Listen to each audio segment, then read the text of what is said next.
as I said, I am so excited to kick off this year with our Impact Mastermind. This is a topic that we've been talking about for a long time, creative financing strategies and just pathways to homeownership in 2026. This is something I've been thinking about for a while as I have been kind of contemplating what it means to have the American dream. I wrote a blog post about this recently and just have been having a lot of conversations with friends on how they feel that they've missed the boat around homeownership or are thinking about the American dream related to homeownership very differently. And I thought it would be really cool for us to get together and talk about, creating a new playbook. Like we talk about homeownership like it was 30 years ago when it was pretty easy to buy a home and there was a very straightforward path. And for a lot of first-time homebuyers today, they do not feel the same way. I mean, home prices have so far exceeded the rise of income, and so it's a challenge. And I'd love to have us get together to not only have a discussion on this panel. I think we have the perfect group here to talk about this, but also for us as a community to really create a playbook for how we talk about homeownership and getting into homeownership and even the American dream in 2026 rather than in 1996. So. As we get started, Dave, anything that you want to share as we're kind of opening up that discussion? Well, two things. One, super important topic.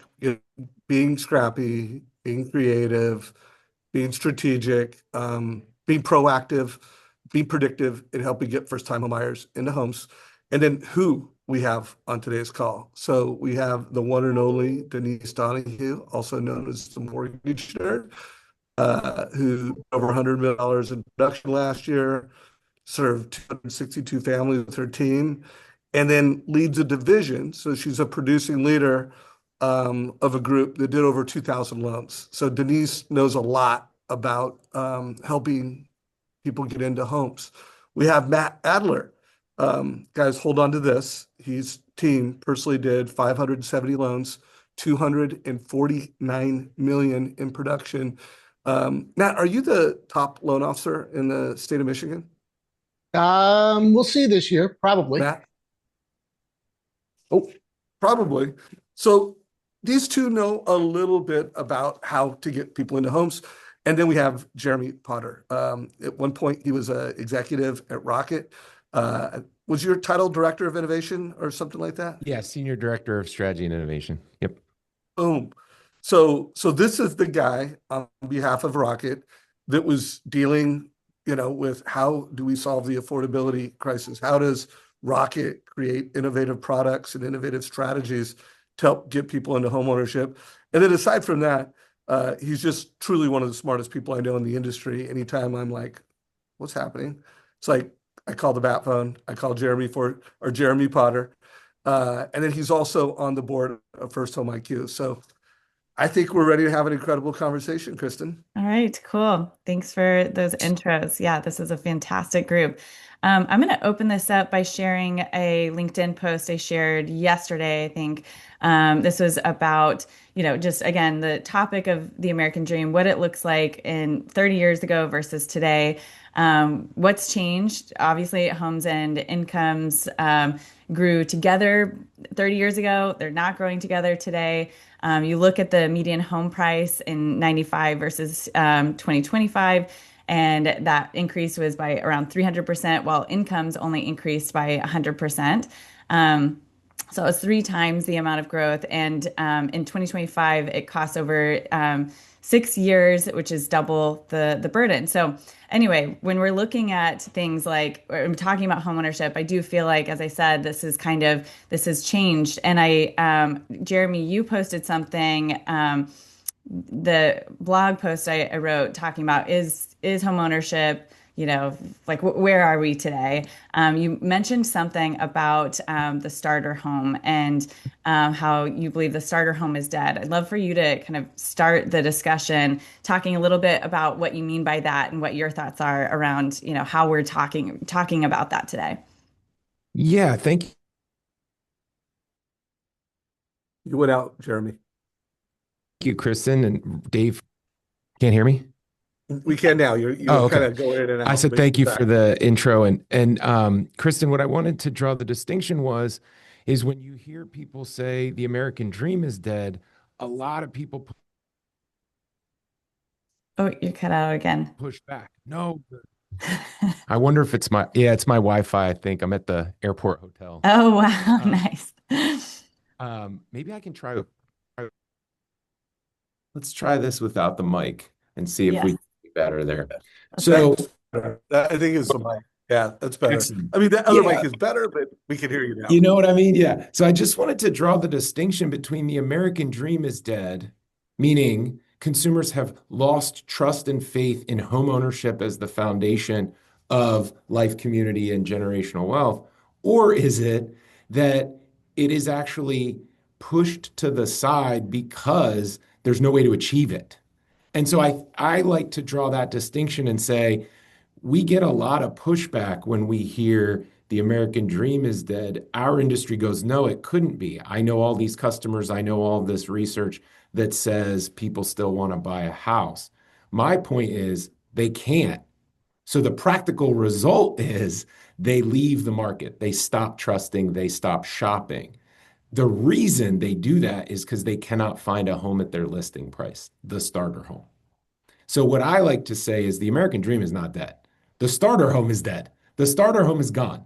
As a result, people are giving up on the American dream. But I don't believe the American dream is dead. We need to find a way to show. I've been using this analogy, and I think it'll work on this mastermind, but I don't know that it'll work for every consumer. But you will understand what I mean in a second. I think of home equity, earning ownership in a house in residential real estate as compound interest. You got to get in early and let it grow, even if what you get in at is a smaller amount than what you anticipated. So to me, the idea of the American dream is ownership, and it'll always be ownership. Ownership of what is now the question. People will want to continue to own things, and they will own businesses, crypto, and other things in lieu of a house or part of a house if we don't step up.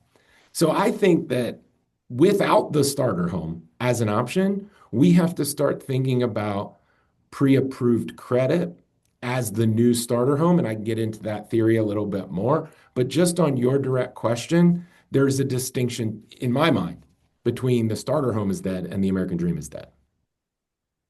So good.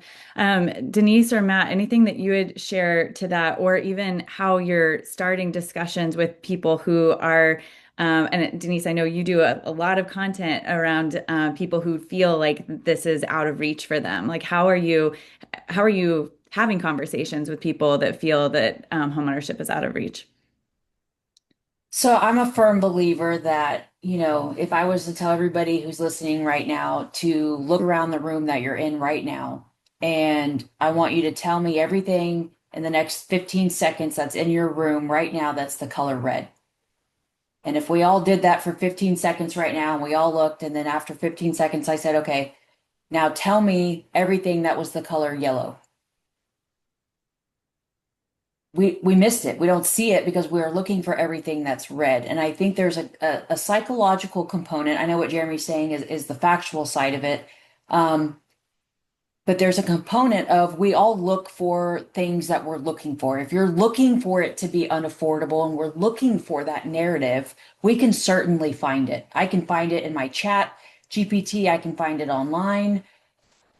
So there's a part that our job as a mortgage advisor is to spread content that's that yellow piece that they're not looking for, which is hard to do. It's the paradigm shift. In my market, I'm in DFW. There's still plenty of starter homes that are here. I've got people qualified for $350,000 homes. I just made a post this morning on my Instagram using my TCA and mortgage coach of a veteran found me on ChatGPT that we got into a home for just over $1,000 a month. So I don't think it's dead everywhere. But I would say is the content that you have to deliver, if that's your audience, has to be in the form of their belief could be that it's dead because they did see their parents go through the housing crash.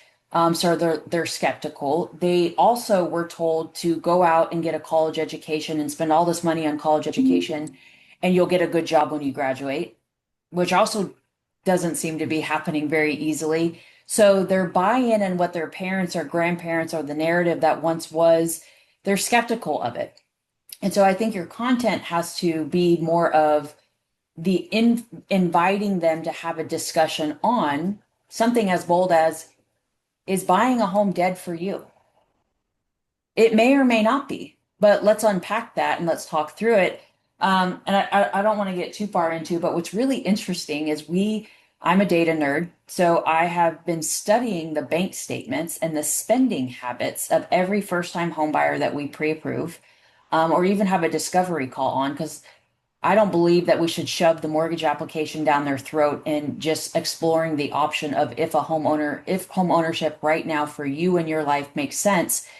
But are we spending our time as a mortgage advisor looking at their spending habits? Because I will tell you, it has been freaking eye-opening over the last 6 months studying where this generation is spending their money and formulating the opinion that they can't afford home ownership, but you're spending $450 a month and taking care of your dog. And I'm not a dog shamer. I love dogs, but like you're spending $450. Literally, this was a conversation I had on Monday. You're spending $450 a month on your dog. Three months analysis. Women, this age group more than ever, are spending a lot of money on physical appearance things that a generation before us didn't spend money on. The makeups, the face creams, the Botox, the facials, all. So it's quite interesting when you dissect spending habits and what they're deeming, to Jeremy's point, maybe more valuable. Because what's the opportunity cost? They're going to own something, but they might think that Bitcoin is more attractive to own and have compound interest growth in versus a home or owning a business, or you know what I mean? Because they're challenging what their parents and grandparents taught them about money, because it hasn't really held true in this world. So I think staying open-minded to the beliefs that this is what this generation is seeing. Yes, certainly we can look at money and income and debt to income, but you're truly doing your clients a disservice if you don't dissect their spending habits to be able to help show them potentially that a home is where they could start their wealth journey, if they're willing to make some sacrifice in things like Botox. And I think if you're able to even get to that point, you're giving them hope. But I think for so many people, they don't feel that homeownership is in reach. And so they're like, whatever, I'm going to get the Botox then, or whatever, I'm going to go on the trip. I'm going to, and they're not thinking like when I know for me and for a lot of my friends, whenever you decide, or realize, I could buy a home right now, then your spending changes. You're like, okay, I'm narrowly focused on saving, cutting out these different things. But if you don't feel that way, so to your point, the psychological part of this is so important. It's so important. It's the post I made this morning. We've got to be more obsessed with sharing these success stories versus the standard, talking head videos that we're putting out or taking a picture at the closing table. That's not sharing a success story like this morning of helping a US veteran get into a home with a 3.625 interest rate. If we shared more success wealth stories like that in the form of home ownership, because that's the business I'm in, then it would bring more awareness of, wait a minute, how did they buy a home with a 3.625? And so we've got to do a better job of, it's not the picture at the closing table anymore. That's not teaching, educating, sharing that wealth strategy. We've got to be better wealth communicators and just bring awareness that it is possible, because again, they're not looking for that narrative. They're not looking for the yellow, but when they see it, they're like, hold up, wait, how did they do that? So it's the success story sharing that we have to do. So good. Matt, what have you found some of the language that works for you in starting those conversations or getting people to kind of lower their defenses a little bit in starting that conversation? A lot of people, I think, are very much afraid of the knowledge of what they don't know. And it's very intimidating, this idea of home ownership. And so I think trying to break down that barrier to help them understand that, we didn't learn this in school, and it's okay to not know this stuff, and try to get on the same common ground. That definitely breaks down a lot of barriers. And then it leads them open to the idea of what could be. I do want to circle back to, what you're talking about on the idea of the starter home, though. I think the last 10 years of our industry, the real estate industry, is maybe really hurt what the idea of a starter home could be. Because you look back to people who bought after the Great Recession, and home prices, they dropped, and you could buy a home on sale. And then home prices start to go up, and then COVID hits, and then you can buy the interest rate on sale. And now affordability is not, what it was, but these people who bought in 2007, the people who bought in 2020 are staying in what was their first home for a longer duration of time. But the idea of the starter home can be, and probably should be, for a lot of people who are buying right now, exactly that, the first step onto what will be. It doesn't have to be the forever home. It doesn't have to check every single box. The place you rent probably doesn't. So you might as well build wealth through real estate and have that be that first stepping stone onto, whatever later on. And that idea, I think, is something very paramount that a lot of people don't necessarily come to the first meeting with. Yeah, Hey, it's so interesting. Oh, Matt, go ahead. what percentage?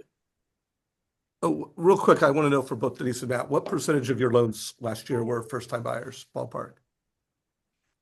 38%. Yours was 38? And according to NAR, first-time homebuyers were, as a nation, 21%. Right. Which Yeah. is the So lowest. higher Yeah. than the national average. And you successfully got 100-ish people in from renting to owning. And then Matt, what would you guess out of your 560 or 570? 30% of that, so Hundreds. 160. So hundreds. So it is happening. So I do want to, and because I know you got a series of questions, but I want to make sure from both of them, there's top of the funnel strategies. How can we be more predictive and more proactive at getting people into the conversation so that at least they're making informed decisions? And then there's in the funnel, how do we enlighten them around home ownership? And I want to make sure that, some of that comes out. So, Kristen, I don't know what question you have next. I just want to make sure at some point we check those two boxes. Yeah, no, feel free to, ask the questions. I am hoping out of this, we are able to create kind of a new playbook. And you guys are living that daily. And I think that as an industry, that's my hope, is that we can provide something that, provides better conversations, gets people thinking about home ownership differently. And I do love that point, Matt, around like people think they missed the boat because either they missed it after the crisis or even after COVID. And now it's just this feeling of like, well, it's past me. I should have done this a few years ago. And I have found that I have a friend right now who's looking at buying a home with co-ops in New York. And he was like, I thought there was no way I was going to be able to ever own a home. And now I see that this is actually something, in my price range or possible in the future. And I am curious, as we think about things a little bit outside the box, like, are you seeing other things come up, whether it be, house hacking or, I got into a tenancy in common. But there's different approaches. And Jeremy, I know you have worked a lot in this space, and maybe even thinking a little bit about, capital stacking or different approaches. So curious whoever wants to can jump in on that. Well, certainly my experience has been trying to structure the product and sales aspect of those. I don't have the firsthand experience getting people to utilize those strategies, But yes, the strategies that I've been, trying to engage with first-time homebuyer education platforms and first-time homebuyer counselors and things like that in order to see if they work, and so far they have been, are strategies you mentioned. Buying a house with multiple people, where you have 25 to 33% of the potential upside of equity, knowing it's short term. The starter home then really becomes a share in a property. And instead of renting, you're buying a house with 2 to 3 people. I think this is a really good strategy because you're likely going to live with these folks anyway. Now, there are cons to this. It's not all upside. Everybody's on the house in full responsibility from a credit history perspective. So you only have, by legal agreement with your roommates, let's just do four people, 3 roommates as an example, you get 25% of the upside. Guess what? If one of those roommates ghosts on you or something, you are responsible for the mortgage as a group. Like, there is no question. But there are ways to control for that. There are programs, partnerships, apps, other technology that helps. But again, you can get started with the same people you might be rooming with today. I think that's a really good start, candidly. And it allows for learning, it allows for earning, and it allows for people coming in and out of the partnership. Best news for this call, Fannie and Freddie already allow it up to 4 to 5 people. So this is not something where you need special permission. You may need to play with your technology a bit to start adding co-borrowers, but we all know how to do that. And this is not something that rocks the boat from an investor perspective, from your lender partner or your lender perspective. So I really like that. Similarly, already approved today, multifamily. I'm going to live in one side, I'm going to rent out the other, and I'm going to use that income to lower my monthly payment, my overall housing cost. Maybe eliminate it altogether. Totally depends on the market and market rent. Probably unlikely that you're going to move into a 4 unit and be able to completely remove your own monthly payment from the mix, but you can certainly subsidize it and reduce it. And I think, Denise mentioned earlier some of those statistics about the average age or average nationwide outlook for first-time homebuyers. We know they're older. We know they've earned longer. We know they have typically more wealth than a younger first-time homebuyer would. Great.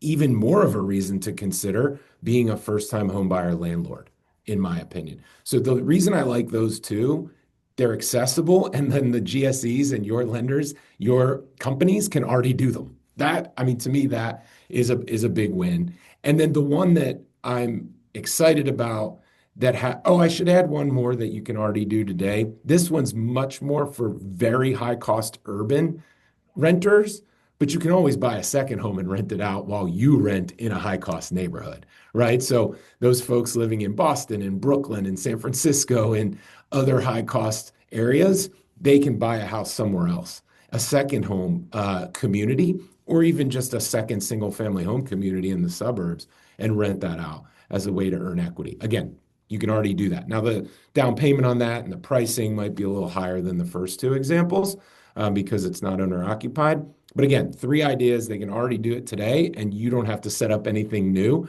from a capital markets perspective to do those products. So those 3 I really like. And then, Kristen, you and I, we can dive into shared equity as the one that's not quite there yet with the GSEs that I'm happy to talk about. But those first 3 you can already do. Let's go to both Denise and Matt, and what are the most common ways, and Denise, let's go to you first, the most common, and let's just call it creative finance strategies that you're seeing, and then same question to you, Matt. In our world, surprisingly, the debt to income piece, we're not seeing in our marketplace. It's all over. The narrative is all over with high credit card debt and student loan debt. But just being fully transparent, we don't see that as an issue from a buying power in DFW, and DFW has some high purchase prices. What we are seeing is the down payment factor. So there's 2 strategies that we've been utilizing that oftentimes the narrative gets shamed for, like even Jeremy talking about buying a home with friends or even like your boyfriend, because people are getting married way later than ever. There's almost this psychological belief with mortgage advisors and parents that buying a home unmarried is like such a bad thing because of all the risk of what he's explaining of, if it doesn't work out. And same thing with roommates and such.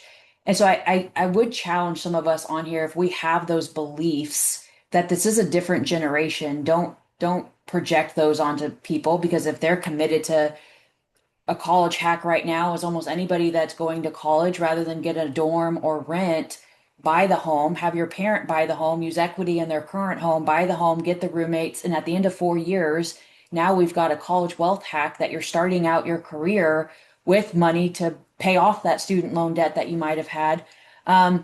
But to answer your question directly, it's the down payment. And so a narrative of you can use your 401k to help with down payment. That's not a bad thing if you're not doing it irresponsible. A 401k is a form of a retirement strategy. But there's a lot of shame that you shouldn't ever touch your 401k, but letting people know that that's an option. And then, of course, these boomers have more equity than they've ever had in their homes. And what are you going to do with that equity? They don't necessarily need it. Their intention is to pass it down to their kids. So let's unlock that equity now for your kids to help them build wealth today versus waiting until you pass. Those are just some down payment strategies that we've been utilizing in our market. What about down payment resources, or excuse me, down payment assistance programs? And then, of course, down payment resources. We got Brad Cardwell on the call, a great partner of FirstHome IQ. How you doing, Brad? How often and how are you looking at down payment resources and using it Great. or not? All the time. And I learned from your channel, Dave, in this Home IQ network that I actually don't call them down payment assistance. I call them down payment leverage Thank you. because, yeah, so I love that. And we do it all the time. It's when they need more of a down payment or quite frankly, to buy out the mortgage insurance to get their payment in line, to get them into a home ownership. That's a strategy that we've been doing a lot of that can eliminate that PMI expense. Rates are pretty settled. And so again, it's just strategies of utilizing the funds. I call it the Rubik's Cube is if we need to get their payment down and we've got some funds and we've got some parents and we've got some 401k, really look at the whole picture and run it in your TCA to quantify what's the cost of doing it this way and the opportunity cost of not doing it this way. And then of course adding that success story to the masses. So when we talk about nurturing, we have a whole discovery nurturing system that's part of our CRM. And every week they're getting a shared success story about how we helped this client. We took $12,000 from their 401k, and some might think that's irresponsible, but keep reading.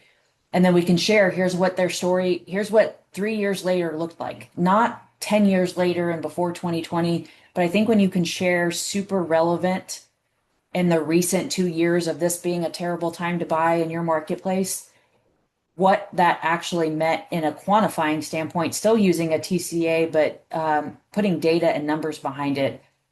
When you can move the conversation from emotional and what my mother-in-law says that now is a terrible time, and you can just professionally slap them in the face with data and numbers, it at least creates the start of a paradigm shift of, well, maybe I could buy this house with my two friends and it wouldn't be what everybody might deem it to be. Maybe that is possible for me. And what would that look like? I'm just trying to ignite curiosity and the what if we could. Yeah. So by the way, guys, I hope everyone noticed the language. Denise listened to one of the calls with, I'm pretty sure that was Mose, and talked and picked up language on how to refer to down payment assistance. Down payment assistance is a product name, but from a consumer's perspective, it's leverage. And then the wealth hack, she called the idea of the college wealth hack, I think he called it. Like, what a cool name, that's going to resonate with clients. Hey, you want to hear about the college wealth hack? And parents, you want to see how you can help your kids pay for college education and position them to buy their first home out of college. Well, and then boom. Matt, what are some of your top strategies and ways that you're getting hundreds of people into homeownership every year? Well, one of the most common trends that I see with first-time home buyers I work with is their hourly employees, the dreaded variable income calculation. If you have those issues like I do, give me a thumbs up or maybe a thumbs down. But um, you could have somebody who's really making a certain amount of money, but an underwriter disagrees. They're going to calculate it something differently, and debt to income ratio can become the barrier. They may be all in for a $300,000 house, but underwriter says no. So I love using whatever tools I can to help fix the DTI to make something work. So down payment assistance or down payment leverage, we'll say. Fantastic way to do that. Like Denise said, buy out the mortgage insurance, buy down the interest rate, stack DPA. I don't remember a time, at least in my career, where there have been so many different opportunities for down payment assistance. And sometimes buyers think that they have to go out and find it themselves. They don't always realize that you as a loan officer can help them and guide them. And I use a lot of, I don't know if this is available in every state, but where I am in Michigan, it is mortgage credit certificate. An MCC is an awesome tool that will let the buyer get a tax credit that's equal to 20% of the interest they pay on the loan. And, they can change your withholdings at work so they can realize that more monthly, so they can have more in their hands, so they can more comfortably spend it. But also it's additional income that can mean the difference between approve eligible or not. So any tool I have, every tool I have to fix the DTI, I use. So I want to make sure everybody caught that down payment leverage not only addresses the down payment challenge, but also can help with the DTI, the debt to income ratio. Hey, Brad, could you make sure you share a link for anyone who wants to get more information on down payment resources? Truly an incredible platform, because it has really democratized down payment assistance programs in America. Consumers can use it. Zillow uses it actually as a data feed for their down payment assistance in Zillow, which, by the way, is also a really good top of the funnel strategy to actually create social media content around down payment leverage and talk about how you have, access to all the programs available in a specific market. So anyways. Dave, I just wanted to add before we move on but especially this generation group too, kind of going back to Jeremy's point, is because maybe the traditional ways of doing things, of getting married young and not buying a house until you're married and go to college and, get a good degree and graduate and get a good job and save your way, to retirement. Like those things that we were taught really aren't kind of real in today's day and age. Like, I don't know if you can just work 9 to 5 and save your way to retirement anymore. So this generation, if you study them, they love investment strategies. They love hacks, which is why I use the word hack a lot. And because they like to invest, they liked the Bitcoin stuff. They like somebody that thinks almost non-traditional, because they don't have a 9 to 5 job. They created a TikTok channel and they're selling crap on TikTok, making bukus of money. It's just the underwriter doesn't see that because you know what I mean? So they are creative, they're innovative, they're doing things in the more unconventional way of they're not bought into the 9 to 5 corporate job, work your way up. They're interested and almost rebellious to that narrative because they've seen it play out.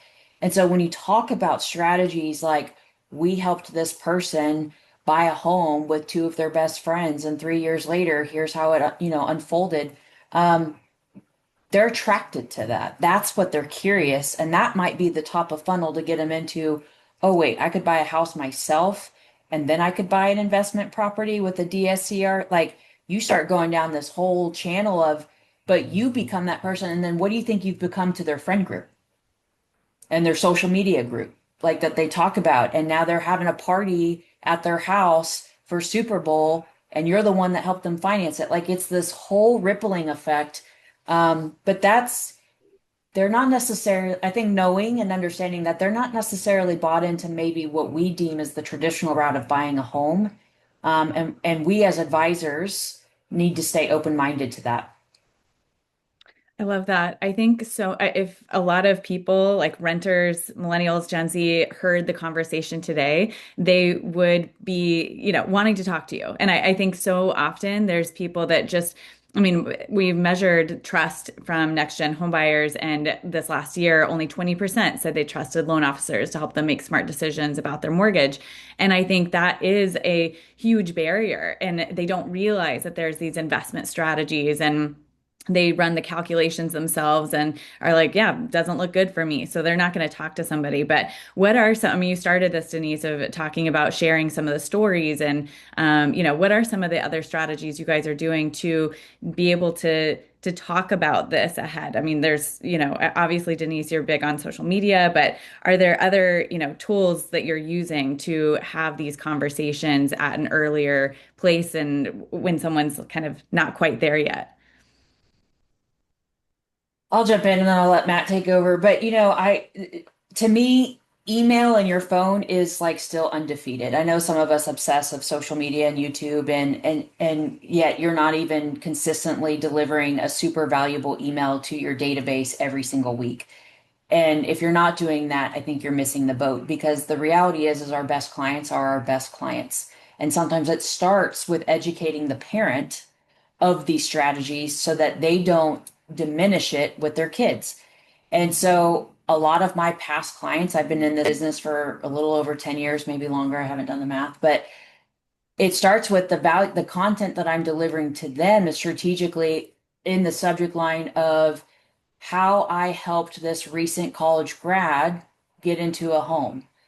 And I'm teaching the boomer, or I'm teaching the parent something that they could then forward to the kid. And in the body of my email, it might say something like, if you have a kid that has recently graduated and this college hack would be of interest, let me know. I'd love to talk.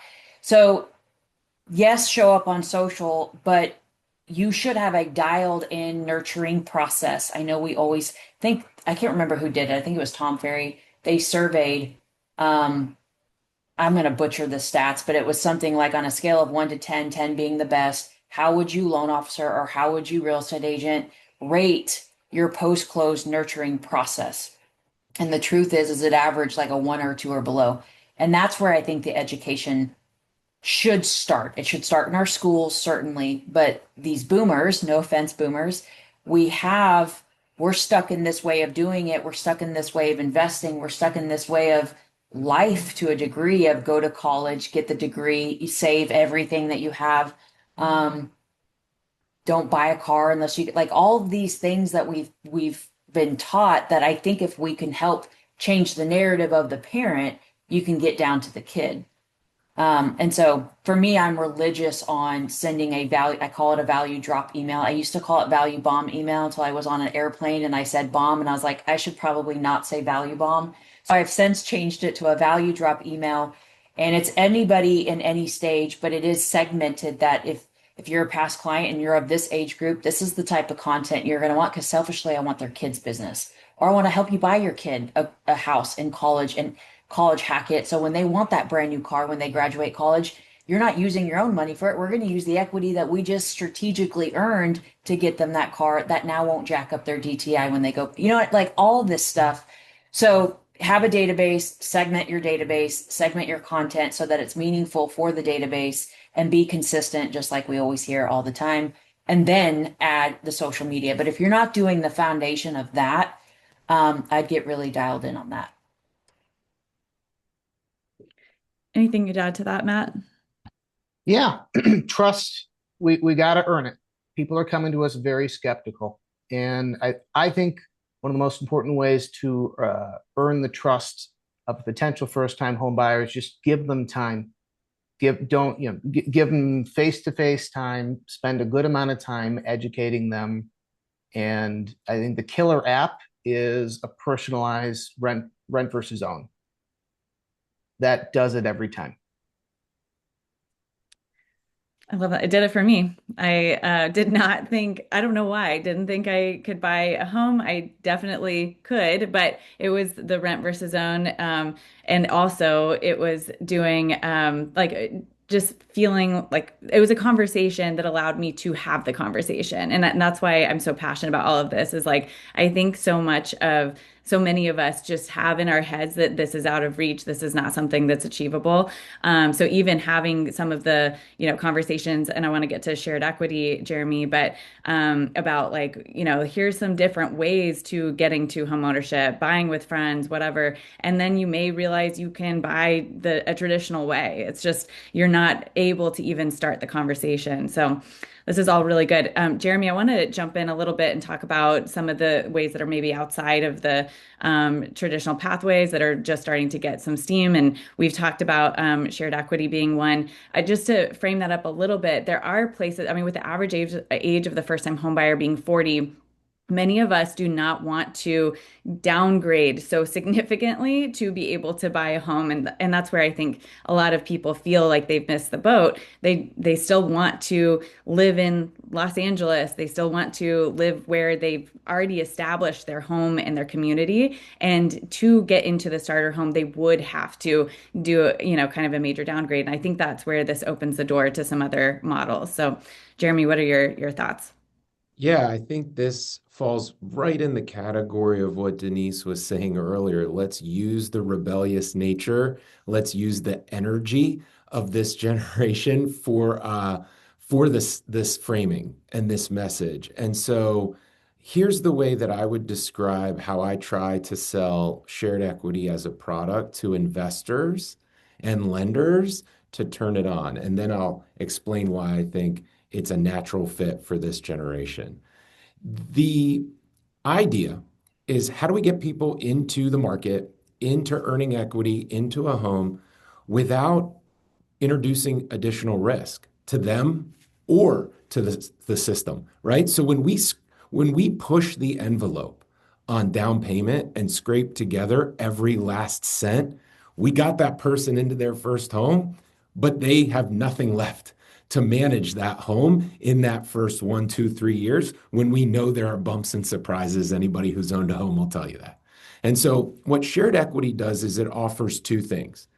It is an investor who comes in with a silent investment that is the down payment alongside the consumer's down payment to give them one of two things or both. More liquidity and flexibility in their savings and their assets so that they're not putting as much down and lowering their monthly payment anyway with the help of this investor. Or it helps them get into a home they wouldn't have gotten in otherwise. So they're still going to spend what they're going to spend. The reason I say this doesn't introduce more risk to them or the system is because we already know from conventional AUS that they're eligible for a certain amount of equity. It's just the way we're using that borrowing power is changing, is different. So for instance, Kristen, you mentioned sometimes you can sell an alternative product against the traditional product and the person ends up in the traditional product anyway. I'll give you an example of how I think shared equity does that. Right now, shared equity is a non-agency product. It could be a QM loan. It could be a non-QM loan. Some people call all non-agency non-QM. I don't, because there are QM loans that get sold to people other than Fannie and Freddie. So this is a non-agency loan where a platform raises money and contributes 5, 10, 15, 20% of the cost of the home in order for them to become a tenant in common with the homeowner. So I can turn my 5% down payment into a 20% down loan. That's an 80 LTV loan. And then depending on the platform, the outcome in 10 years or 20 years depends on the terms and conditions of that investment. I'll use one that is the least favorable. So meaning there are more favorable platforms. I'll just use one that's like cut and dry, straightforward, and I still think it's a good deal with this model. The consumer puts 10% down, the platform puts 10% down. It's an 80 LTV loan. Whatever the equity is after 10 years, they split 50-50. So you still get all of the equity after that, You can buy them out at any time, 6 months later or 10 years later. You can take back that portion, but if you don't need to or want to, you can let it ride and you still get equity that you're earning. And the reason I say this is a good deal is when a consumer looks at that pre-approval, regardless of what they say to you, what are they actually thinking? What they're actually thinking is, I can afford a $400,000 home because that's what I'm pre-approved for. And that means in this amount of time, paid this way, 30 years, I'll pay down everything and I'll have $400,000 plus whatever the appreciation in my market is. What I'm saying is, in a shared equity model, you can do that exact same conversation with that exact same equation, except the house is worth $500,000 to start. It's just their portion of it is 400. Or the house is worth $600,000 to start. Their portion of it is 400. My point is they're still getting the outlook and amortization schedule with appreciation that they banked on and that they're safe for their financial situation according to AUS underwriting to achieve. We're just changing who else is involved and what they get. Now, there are nonprofit versions of this where it isn't even a 50-50 split. It's actually just HPA after the initial down payment. So it depends if you're partnered up with the nonprofit version, a for-profit version. I think these are going to explode in the next few years. And the reason is we just saw it recently. Politically, big hedge funds, big REITs are getting pushed out of the single family rental market. They still want exposure to this asset class. So we're going to create an asset class next to single family rental where, admittedly, you don't have the monthly income that looks the same, but as the fund, but you still get exposure to diversified residential real estate across the country. And I think there are funds that want that more than they want treasuries, more than they want corporate bonds. So we are seeing a market where there is investors popping up just on residential real estate HPA that will put their money to work alongside a resident owner. And it is an interesting structure to me. And I bring it up because I think that's the way this generation thinks. I think they understand it. I think they get it. I think they're like, I don't care who somebody's going to give me money and get something back at the end of the day for being a part, but I get to paint. I get to paint the walls. I get to take my dog in the backyard, to Denise's example earlier. So what's the problem here? I don't care. I want my $400,000 over a 30-year horizon. That's what I'm eligible for. That's what I want. You're telling me I can get in a house today? Put me in it. Let's go. I think people trust platforms and financial products in that way. It's just a matter of matching up the capital now and then getting really antiquated investors on Wall Street to understand. But the market's there, and I think it's a really interesting concept for the future. Love it, man. It's great to have you on this call, getting where the puck is going. So, guys, we're in the final 8 minutes of this call. I'm going to ask Denise this question's for you, and I'm going to come to you, Matt, with something similar. So part of our goal at FirstHome IQ is to create a certification program where loan officers go through this. It's a virtual program. We'll be rolling it out sometime in the next couple months. And we want to make sure that when it comes to creative finance strategies, that people have gone through a process and they're certified. So a lot of what we've discussed today, Denise, I think, we've checked a lot of boxes. We could probably even use some micro content from this call to do it. But what haven't we covered? That if a loan officer is going to become certified first-time home buying specialist, what else do we need to put them through? What obstacle course? What training, Denise? And then we're coming to you with the same question, Matt. Man, that's a tough one. Because I do actually, I love that you guys are doing this because I truly believe that education and training is so needed in the mortgage space. You're kind of given a loan officer license and you're left to figure it out. In the last decade, there hasn't really been a whole lot of training, boot camps, if you will, to get sharper. And so if I'm looking at a Rubik's Cube and I don't have the certification, it's really hard to think outside of the box to put that Rubik's Cube together. And the hurdle is we don't know what we don't know. And so I think what would be most meaningful, Dave, is if you had people part of the certification. I don't know how, I'd have to think through the how, but something that we've been committed to in our own nerd group is every time we get an underwriting approval, we're looking at that condition and we're going back to the sales team and we're using it as a training opportunity. We do it every Tuesday and Thursday of what could we have done better? How could we have positioned this client better? Because we still find things like the client was adamant about putting 20% down. They maybe have got the money from whoever, but they've got this credit card debt. And it's like, let's pause for a second. Did we suggest maybe pay off the credit card debt, or did we just become a robot and do what we did because we want less friction because we're desperate for loan? You know what I mean? And so sometimes I think getting the information and then asking their brain, is there anything that you see when looking at this that we could have done that maybe would have put this person in a better position? I know it's harder to do after the fact, so we're talking about some of the top of funnel stuff, but I think the learning aspect is what we miss because, I mean, I had a loan officer the other day think that they couldn't qualify a client, but they didn't think to run it Freddie. They were just running Fannie guidelines. And what a disservice that would be. But if there's no loop to follow up to catch that, there's no inspection. That's the problem, is there's no inspection process that's like, did you fully pre-qualify this person for their max potential? Or to Matt's point, probably why Matt's so fantastic is his brain's like, well, no, let's use this. Let's buy out the MI. Now you can buy this much more home. And poof, it's that strategic thinking. And so part of the certification and almost ongoing subscription, I think it would be very powerful to showcase stories of opportunities, that's what we call it in our world, is loan opportunities that we could have done better. Because we all know that we learn the most when we fail or maybe didn't deliver the best way that we could. And so I think it's teaching the brain where to look for things that they didn't see from the start.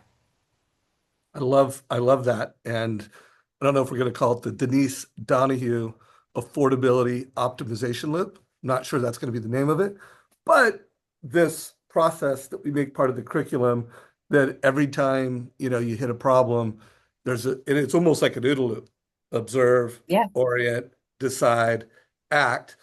And we apply that, and then we tell stories, affordability stories, around how this consumer, hit this problem, and then we ran the affordability optimization loop. I'm not lobbying for that, but I'm just throwing it out there. The FirstHome IQ optimization loop.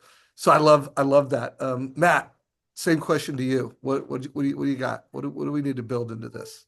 Well, we talk a lot about grants and shared equity and outward, but we didn't talk a lot about using family as a resource and not just getting gift funds, because I'm sure we all are comfortable with that conversation. But I don't know how many people are really aware that they can buy a home from family, use a gift of equity, not have to have a down payment, and maybe not have to have PMI. And still, a lot of people may not know about the family opportunity mortgage or even utilizing families' cash to be competitive and buy cash and do delayed financing. These are not that widely known programs. These are tools that everybody on this call has because they're agency things. And, we may not think to them first, but we probably have those conversations with our clients.